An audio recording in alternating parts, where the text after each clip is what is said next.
Et merci d'être là. Et bonsoir aussi à ceux qui nous écoutent sur le Facebook Live. Bon, mais c'est un plaisir pour moi que d'être ce soir à Carnon.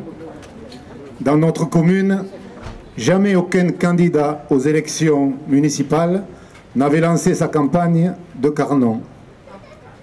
Et jamais aucun candidat n'avait occupé un local à Carnon. Vous pouvez y voir un signe que mon équipe et moi-même, nous vous avons bien entendu et bien compris votre désarroi et vos attentes. Oui, Carnon n'est pas géré comme il se doit. Oui, Carnon est une spécificité qu'il faut prendre en compte. Je suis donc candidat pour être maire de Moguio, Carnon, Les Garrigues, Voguières. Attention, je ne me suis pas levé ce matin en disant « Tiens, et si je devenais maire de Moguio-Carnon ?» Non, en 2014 déjà, j'ai été candidat. J'étais le porte-parole de la liste La Fabrique citoyenne. Et 35% des électeurs qui se sont exprimés nous avaient fait confiance. Trop souvent, une fois passée l'élection, un grand nombre d'élus d'opposition jettent l'éponge. Ce n'est pas ma conception de la politique. Au contraire, les élus de la Fabrique citoyenne ont choisi la constance, le sérieux, le travail pour animer la vie de la commune, la vie citoyenne et politique de notre commune. En 2019, les adhérents, toujours plus nombreux, sont toujours là, autour de moi, et je les remercie, il y en a pas mal qui sont là ce soir, avec leurs compétences et leur dévouement.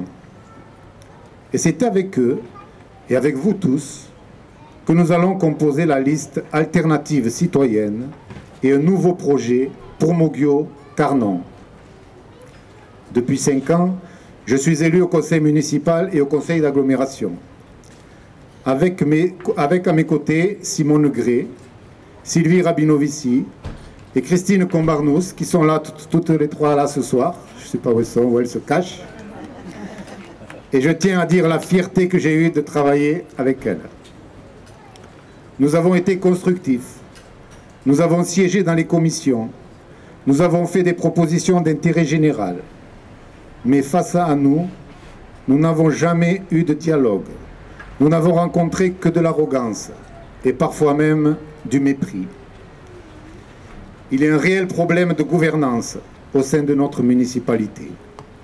Un seul homme ne peut pas décider seul pendant 6 ans. C'est le gage de l'isolement et des mauvais choix. Il est temps de tourner la page. Il faut un nouveau souffle. Les élus de l'opposition, les citoyens, les associations, les chefs d'entreprise, les commerçants, les artisans, le personnel de la commune, les jeunes qui n'ont pas encore le droit de vote, tous doivent être associés à la gestion de la commune, aux côtés du maire et de ses élus. Et je vous le dis, ici, ce soir, à Carnon, la démocratie participative, pour nous, n'est pas un vain mot. La démocratie participative n'est pas un slogan de communication. Elle est l'ADN de ma conception de l'action publique. Et nous mettrons en place les outils nécessaires pour qu'elle s'exerce réellement et en toute liberté. Vous l'avez compris, je ne suis pas le candidat né de la dernière pluie. Certainement qu'il y en aura, des candidats sortis d'un chapeau ou parachutés par les instances d'un parti. Avec la Fabrique citoyenne, nous avons mis en place une multitude d'actions. Nous nous sommes imposés au fil des années comme un élément important de la vie communale. Et au moyen de notre site internet, de nos réseaux sociaux, de notre petit journal, de notre local en face de la mairie, nous sommes restés en lien, en dialogue permanent avec les habitants de la commune. J'ai dit tout à l'heure que nous avions été des élus constructifs. Oui, mais pas que. Nous avons été aussi des lanceurs d'alerte. Nous nous sommes opposés à certains projets. nous avons revendiqué, nous avons été parfois le porte-parole de collectifs citoyens. Nous avons bloqué le projet de la fonte de Moguio en engageant plusieurs recours administratifs. Quand il s'est agi d'implanter une usine de goudron au cœur du vignoble bio des coteaux de la Méjanelle, au Garrigue, où sont installés nombre de maraîchers à 1 kilomètre de l'école, nous avons dit non. Nous avons déployé une énergie folle. Nous avons rassemblé les riverains et le projet est tombé à l'eau, comme celui de l'antenne de Carnon-Ouest tombera à l'eau. Les sujets de discorde se suivent et ne se ressemblent pas, mais les méthodes et les réponses du maire sortant sont toujours sur le même ton. Carnon, Moguio, les Garrigues, livrés à l'insécurité. Combien de fois n'avons-nous pas interpellé le maire en conseil municipal, lui qui avait supprimé les rondes de nuit, lui qui a éteint les lumières la nuit. Bon, aux Garrigues ne les a pas toutes éteintes puisqu'il n'y en a jamais eu sur les voies principales.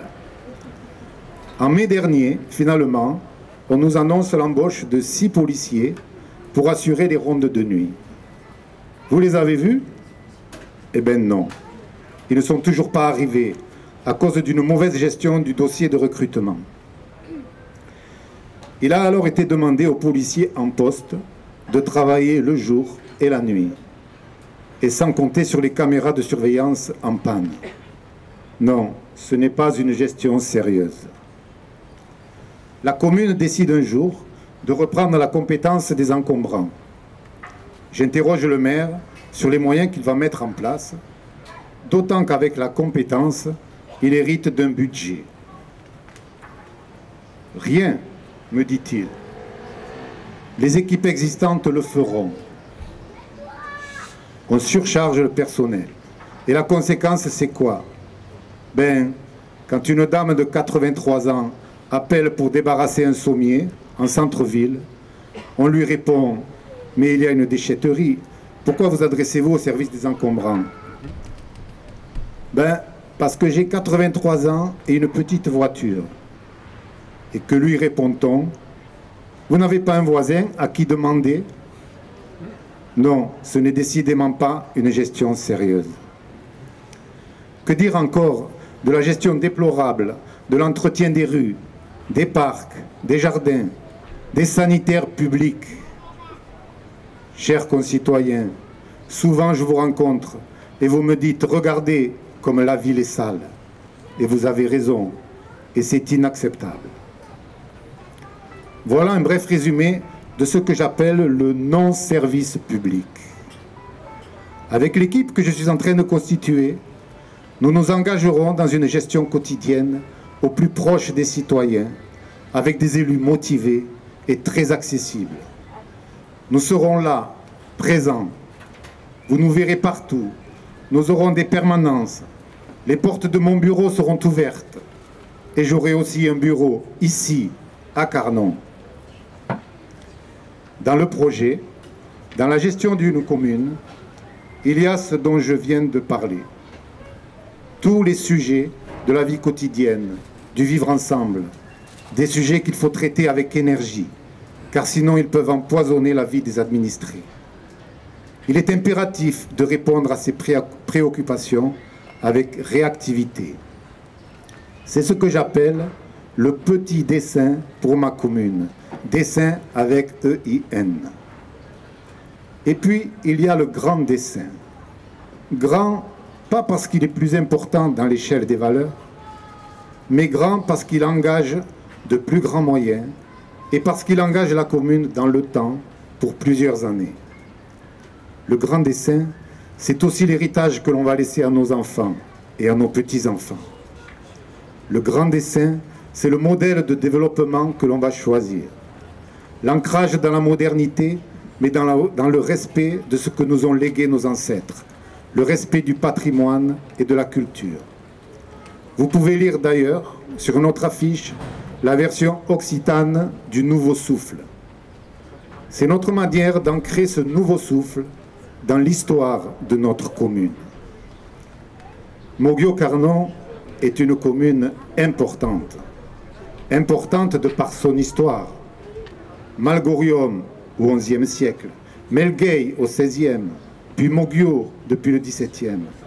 Cette riche histoire qui n'est pas assez valorisée, importante de par sa superficie, une des plus grandes de l'Hérault, importante de par sa diversité agricole, périurbaine, balnéaire, importante de par sa situation stratégique, aux portes de la métropole d'un côté et de la petite Camargue de l'autre, avec un port, un aéroport international, et au milieu, qui sépare Moggio de Carnon, cette lagune, ce site si fragile, cet étang de l'or au cœur de la tourmente.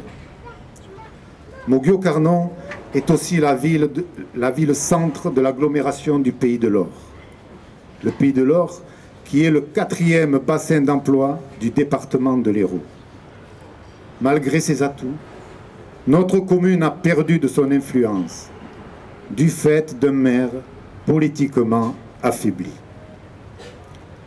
Le grand dessin que nous proposent les élus en place aujourd'hui se résume à la chanson de Francis Cabrel. Et ça continue encore et encore. Toujours plus de béton. Et le scandaleux projet de la fonte de Moggio. Toujours plus de goudron. Une dérive industrielle de l'agriculture. Une menace sur les centres-villes au profit des zones commerciales extérieures. La privatisation du port. Les projets non réfléchis, comme c'est le cas ici pour la capitainerie, qui va engloutir inutilement 2 millions d'euros.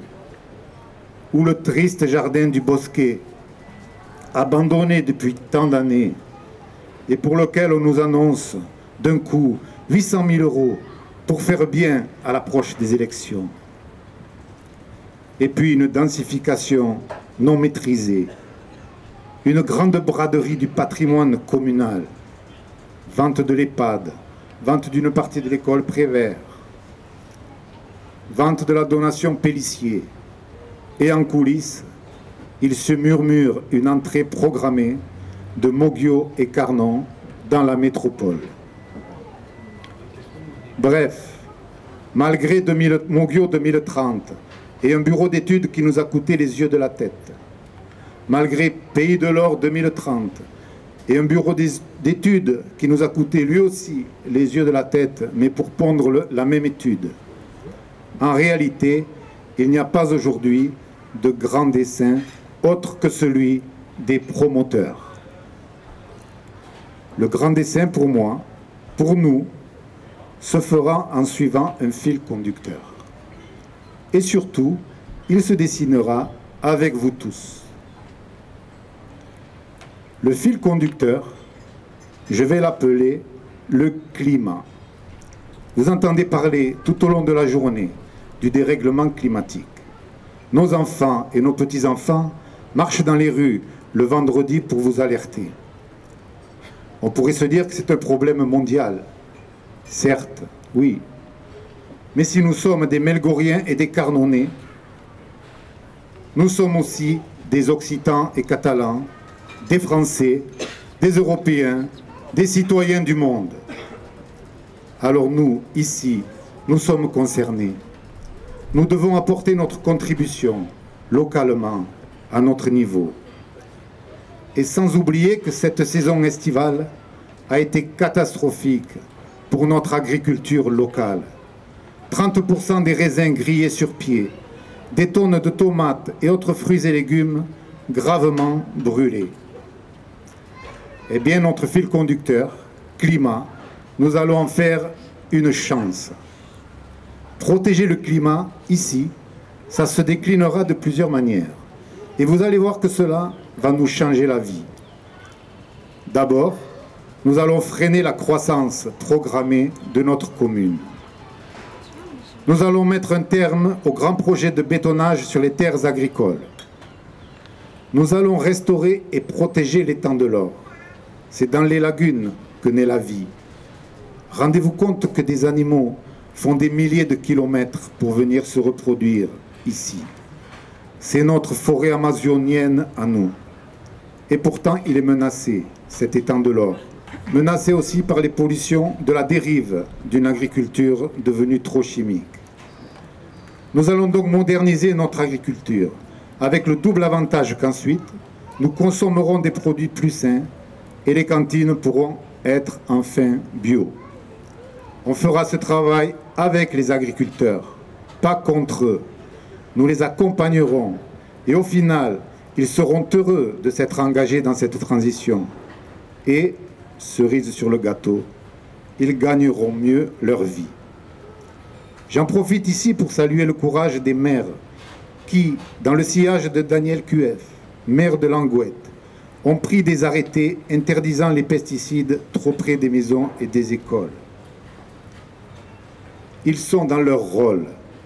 Le maire est là pour protéger la population, pour protéger les administrés de sa commune. Protéger le climat, c'est aussi promouvoir les circuits courts et de proximité pour moins de camions sur les autoroutes. C'est aussi produire plus d'énergie que nous n'en consommons. Nous avons ici de la terre, de l'eau, du soleil et la mer, qui sont autant de sources d'énergie propres. Et dites-vous bien que ces investissements ne vont pas vous coûter de l'argent. Ils vont nous en rapporter. Par exemple, la mairie de Grand-Sainte, en Hauts-de-France, finance son CCAS et toutes ses aides sociales avec ce que lui rapporte la transition énergétique. Protéger le climat, c'est aussi développer des transports alternatifs à la voiture individuelle. Tiens, à ce propos, la semaine prochaine, il y a l'inauguration de la ligne 4 des bus du Pays de l'Or. Cette ligne fait débat à Carnon, puisqu'elle a été mal pensée. Elle a d'une part privé les Carnonnais de l'accès direct à Odysseum, et elle a supprimé le lien direct entre Carnon-Est, Carnon-Ouest et Palavas, qui était assuré par la ligne 1. Le plan de desserte de notre commune doit être mieux pensé en fonction de nos attentes et de nos besoins. Protéger le climat, c'est aussi réduire l'incinération des déchets. C'est le combat que nous menons aux côtés du maire de Lunel-Viel. Le tri est aussi une source d'économie, puisque les déchets incinérés nous coûtent plus cher que les déchets valorisés. Vous l'avez compris, pour nous, engager Moggio Carnon dans la modernité, c'est aussi un bon moyen de se faciliter la vie, de protéger sa santé, de créer des emplois, de trouver des recettes supplémentaires pour la commune. Et vous verrez qu'en plus, nous serons fiers d'appartenir à cette commune et que la station balnéaire en sera valorisée. Je vous ai formulé quelques constats et j'ai évoqué quelques pistes. Je pourrais parler pendant des heures s'il le fallait.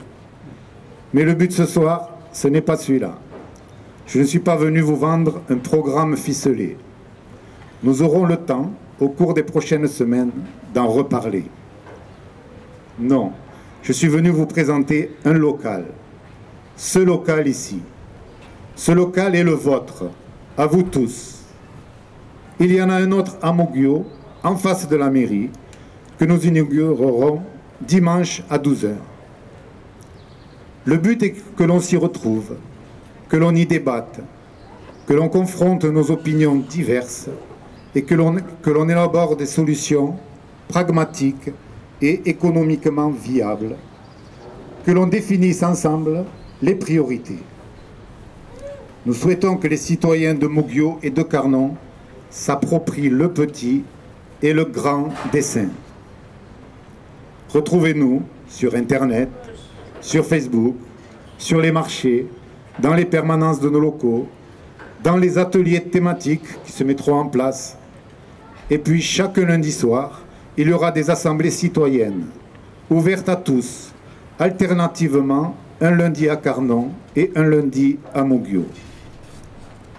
Il est temps à présent de continuer à discuter autour d'un verre de l'amitié et de la collation que nous ont préparé les bénévoles. Un verre de l'amitié d'un très bon vin bio de Moggio, le Château Ministre. À Moggio et au Pays de l'Or, nous avons de très bons vins, et la plupart en agriculture biologique. on peut les remercier pour leur engagement vertueux. Enfin, nous allons continuer la soirée en musique avec la fanfare Les Jazzpirateurs. Je les remercie d'être là. Vous connaissez peut-être mon attachement à la musique, à la culture en général. Le nouveau souffle culturel sera aussi un des piliers de nos engagements.